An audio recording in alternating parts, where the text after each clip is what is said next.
Hello viewers, আশা করি সবাই ভালো আছেন। সবার সুস্বাস্থ্য কামনা করি। আমি আপনাদের সাথে আছি Mohammad Ibrahim Khalil, diploma in paramedical, Bangladesh pharmacist.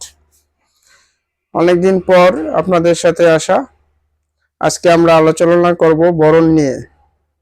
মুখে যে বরণ হয়, এই বরণটা হয় কারণ হচ্ছে আপনার অতিরিক্ত রাত জাগা, শরীরে অতিরিক্ত তৈলাক্ত থাকা, আপনার পানি কম খাওয়া, এবং এটা বেশিরভাগ হয় স্টুডেন্টদের।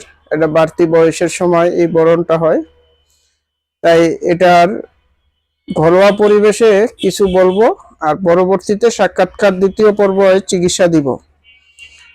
এই আপনারা একটা কথা আমি বলে রাখি, এই বরণের চিকিৎসা আমি ডিপ্লোমা প্যারামেডিক্যাল করে গিয়ে নিজের চিকিৎসা নিজে নিয়ে আজও পর্যন্ত বরণ নিয়ে ভালো